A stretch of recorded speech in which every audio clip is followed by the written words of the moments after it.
All right, get ready, because today we're going deep, really deep into the fascinating world of the subconscious mind. We're going to be taking a look at an excerpt, a really powerful excerpt, from Joseph Murphy's book, The Power of Your Subconscious Mind. This book, let me tell you, it's potent stuff. I mean, if you're listening, you probably want to understand how this hidden part of your mind really works, right? Like, how do you actually tap into its power? And how can it help you achieve, your goals, whatever those might be? Well, you're definitely in the right place. Stick with us.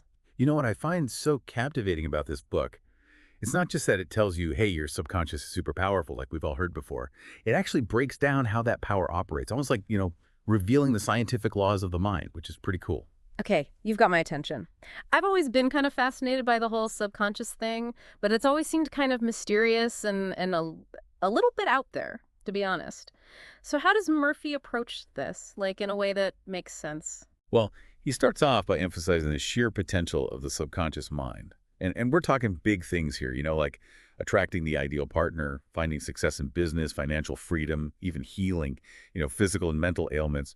He argues that all of this is possible, and it's all within reach when you learn to tap into this power that we all possess. Okay, I have to admit, that sounds, well, kind of too good to be true. I mean, is he basing this on actual real life experiences, or is this more, like theoretical stuff? Oh, no, it's based on real experiences. In the book, Murphy shares stories, incredible stories of people who've overcome some pretty huge challenges. We're talking people who were literally lifted from crippled states, and all of this through the power of their subconscious.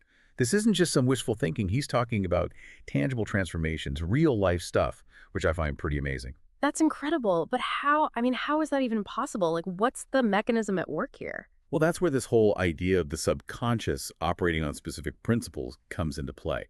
Murphy makes this really interesting comparison. He compares these principles to scientific principles, like those that we see in chemistry or physics. He's basically saying that just as combining hydrogen and oxygen creates water, it's a predictable outcome, right? Specific thoughts and beliefs, when impressed upon the subconscious, lead to predictable outcomes in our lives. It's like there's a formula, but it's a mental formula. So it's not magic, it's more like a science that we just haven't fully grasped until now. That's exactly it. And this is where it starts to get even more interesting, because Murphy introduces something he calls the law of belief. And this is a big one. Essentially, whatever you believe to be true, your subconscious mind accepts as fact, and it starts working to manifest that belief in your reality. It doesn't judge the belief, it just acts on it. Hold on. So if I believe I can achieve something, my subconscious mind will actually help make it happen. Like, is that what we're saying here? That's precisely what Murphy is saying. He even quotes a biblical passage, Mark 11:23, the one about faith moving mountains. And his point is that belief, true belief, it's simply a thought held consistently in the mind. Wow, that's pretty powerful stuff.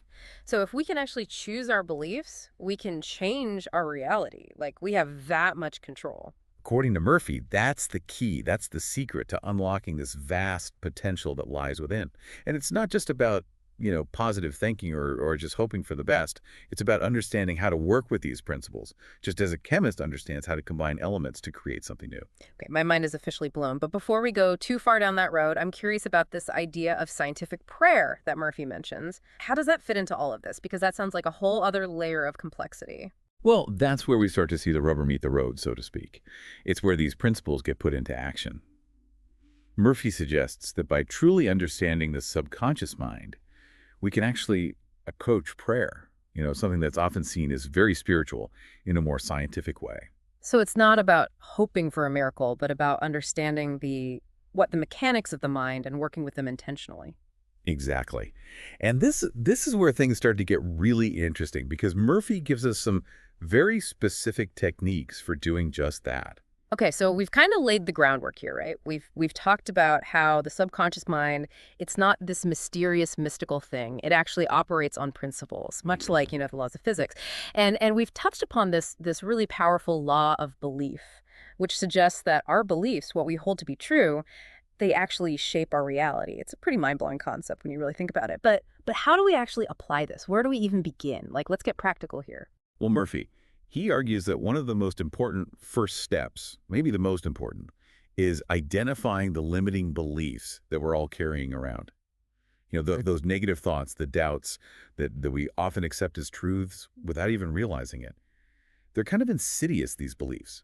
Oh, yeah, I know exactly what you mean. It's that little voice in the back of our heads, right? The one that whispers, "You're not good enough," or "You'll never be able to do that," or "Who are you kidding?" Exactly. And these beliefs, even if we're not consciously aware of them all the time, they can have a huge impact on our actions and and ultimately on our results. They're like these invisible barriers that we keep bumping into.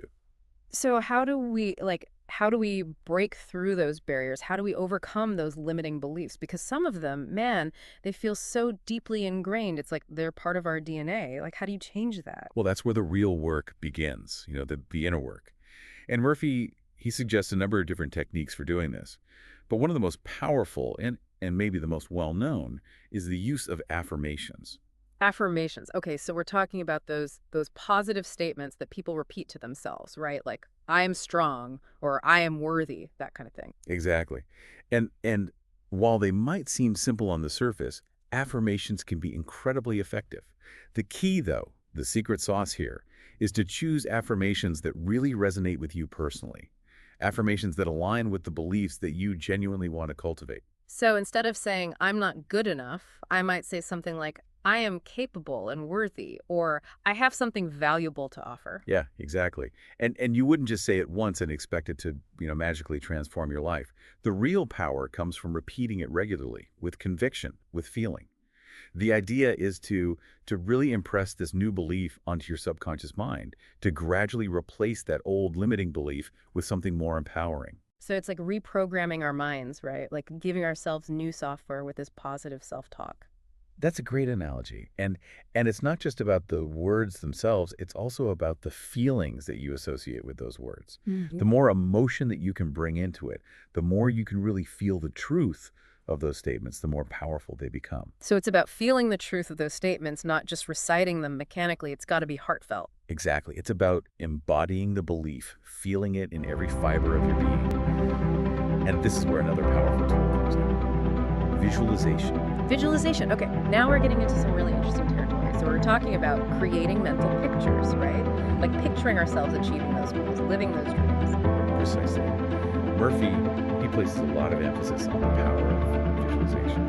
It's another way to really impress those desired beliefs onto your subconscious mind, like make them real, make them vivid. So if let's say I'm trying to overcome a fear of public speaking, which is something that a lot of people struggle with, I might visualize myself confidently delivering a presentation, knocking it out of the park, to a room full of people who are totally engaged and receptive. Exactly. And the more vivid you make it, the more details you add, the more real it becomes to your subconscious mind.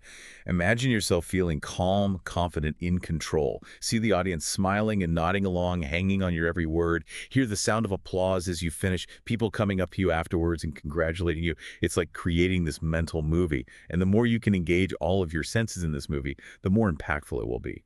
Okay, this is pretty powerful stuff. It's like we're creating a blueprint for our desired reality, and then we're feeding it to our subconscious mind and saying, "Hey, this is what we're going for. Make it happen." But what about, we talked about those really deeply ingrained beliefs, the ones that feel almost impossible to change, the ones that we might not even be fully aware of, those shadows lurking in the back of our minds. What about those? That's where Murphy brings in this concept of scientific prayer.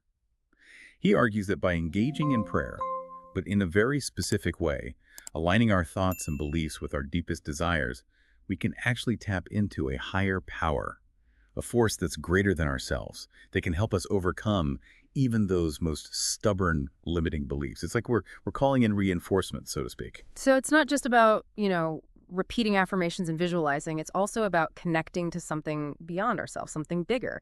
Yeah, that's the idea. And it's not about, begging or pleading for things to change, but about aligning our minds with those desired outcomes and then trusting, surrendering to that power greater than ourselves to help make them happen. This is all so fascinating, but I gotta be honest, I'm still a little bit skeptical. Can you give me a concrete example of how someone might use this scientific prayer to overcome a specific challenge? Like, make it real for me. Absolutely.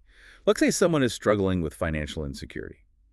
Instead of dwelling on their lack of money and feeling anxious and stressed about it, they could use scientific prayer to affirm their belief in abundance, to shift their mindset from scarcity to prosperity. So they might repeat affirmations like, I am financially secure, or money flows to me easily and effortlessly, or I am a magnet for abundance. Exactly. And they would do this with deep conviction, really feeling the truth of those statements. They might also visualize themselves living a life of financial freedom, having more than enough money to meet their needs and pursue their dreams. Maybe they visualize money coming to them from unexpected sources, winning the lottery, a surprise inheritance, a successful business venture. Yeah. And they would cultivate this feeling of gratitude and abundance, like it's already a reality. So it's about combining those affirmations, those visualizations, and that belief in a higher power to create a shift in our subconscious mind, to reprogram ourselves for success, for abundance, for whatever it is that we're seeking. Precisely. It's this holistic approach that integrates our thoughts, our feelings, our actions, and our connection to something greater than ourselves to create lasting change. It's pretty powerful stuff when you really tap into it. This is definitely giving me a lot to think about. But before we move on, there's one thing I'm really curious about. Murphy talks a lot about the power of the subconscious to heal, physical and mental ailments.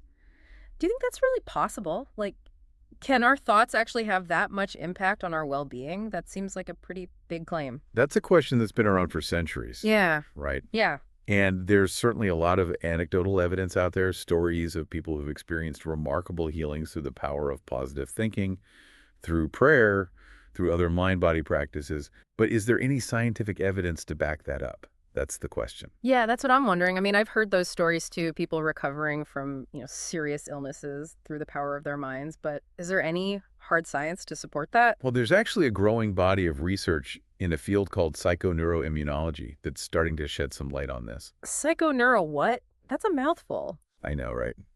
It's a bit of a tongue twister, but basically it's the study of how our thoughts, our emotions, our beliefs, all of that mental stuff can actually impact our immune system and our overall health. It's like mind and body are not separate. They're totally interconnected. So if we're constantly stressed out or anxious or worried, that can actually weaken our immune system and make us more susceptible to getting sick. Exactly. And conversely, if we cultivate a more positive and optimistic outlook, if we practice gratitude, if we engage in activities that bring us joy and reduce stress, that can actually strengthen our immune system and promote healing. It's like our minds can either work for us or against us when it comes to our health. That's incredible. Yeah. So while I'm not suggesting that we ditch modern medicine altogether, it seems like there's definitely a strong case to be made for the power of the mind to influence our health and well-being. Like, we shouldn't underestimate that power. Absolutely. And this is something that Murphy emphasizes throughout his work. He believed that by understanding the principles of the subconscious mind, we can actually tap into our own innate healing abilities, that we all have this power within us to heal ourselves. This is definitely a topic that deserves further exploration. I mean, we've just scratched the surface here, but for now, I think we've covered a lot of ground and given our listener plenty to ponder. All right, so we've been on this incredible journey exploring the vast and often hidden power of the subconscious mind. We've talked about how it operates not on some mystical whim, but on actual principles, like its own internal laws of physics. And we even dipped our toes into some practical techniques, like using affirmations, visualizations, and even this idea of scientific prayer. But now I want to bring it home, like, what does all of this mean for our listeners out there, the ones who are tuning in, eager to make a change in their lives? I think that's the key, right? It's one thing to understand the theory, to grasp the concepts, but the real magic, the transformation that happens when we actually put these principles into practice in our daily lives. Yeah. It's about going from knowledge to action. Exactly. So for someone who's listening right now, feeling that spark of inspiration, ready to unleash their inner subconscious superhero, where do they even begin? What's that first step that sets them on the path? Well, I think the most crucial, the absolute foundation, is taking a good, honest look at those sneaky, limiting beliefs that might be holding them back. It's like shining a light into the shadows of our minds and saying, okay, what's really going on in here? What are those recurring negative thoughts, those doubts that keep popping up like uninvited guests, those fears that keep us playing small, staying stuck? Yeah, I think a lot of us have them, those little gremlins whispering in our ears. But the thing is, we might not even realize how much they're actually running the show, how much they're influencing our actions, our choices, our whole lives. That's exactly why this step, this self-awareness, is so important. It's like becoming aware of the program that's been running in the background and then saying, wait a minute, do I even want this program anymore? Is this really serving me? Once you've identified those beliefs, those patterns, then it's time to, you know, challenge them, put them on trial. Ask yourself, is this really true? Is this based on facts, or is it just, old fear and insecurity dressed up in fancy clothes? And remember, you have the power to choose what you believe, what you feed your mind, what story you tell yourself. So it's about taking ownership, right? Becoming aware of those negative thoughts, those limiting beliefs, and then consciously choosing to replace them with something more empowering, something that actually supports our growth and our well-being. That's it. That's where the affirmations come in. It's about, choosing those positive statements, those declarations that resonate deep within you, that reflect the beliefs that you truly want to cultivate.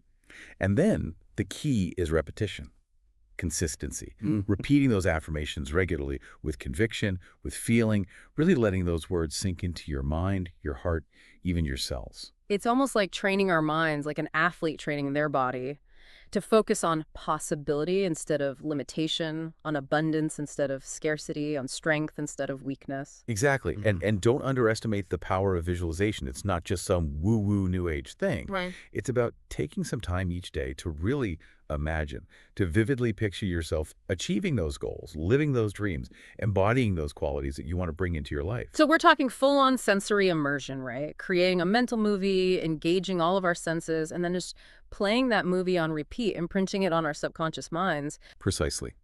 The more real you make it, the more you involve your senses, the more you bring in emotion, the way your subconscious mind will say, okay, this is happening, this is real, I better get on board and start making this happen. It all comes back to that law of belief that we talked about, right? If we truly believe something is possible, if we can see it, feel it, taste it, smell it, hear it, if we feed our subconscious mind those images, those feelings, then it will start to align with that reality. It will start to orchestrate events, circumstances, opportunities to bring that vision into being.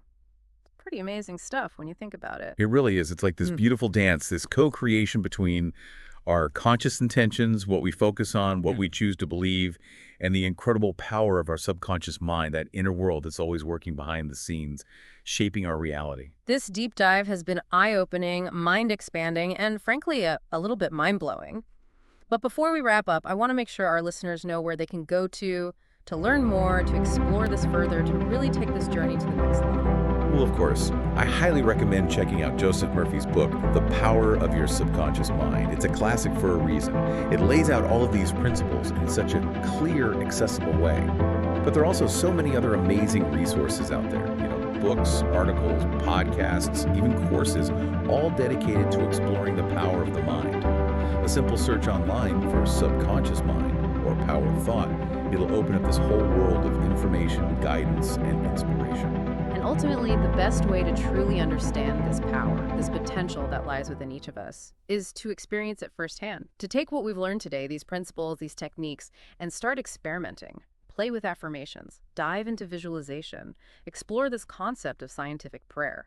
See what happens when you really tap into that incredible power that's always been there, waiting to be unleashed. It's a journey of discovery, and I can tell you from personal experience, the results can be truly astounding, life-changing. And on that note, that's all the time we have for today's deep dive. We hope you've enjoyed this exploration of the subconscious mind as much as we have. It's been a real pleasure sharing these insights with you. And until next time, keep exploring, keep learning, keep questioning, and most importantly, keep unlocking that incredible power within you.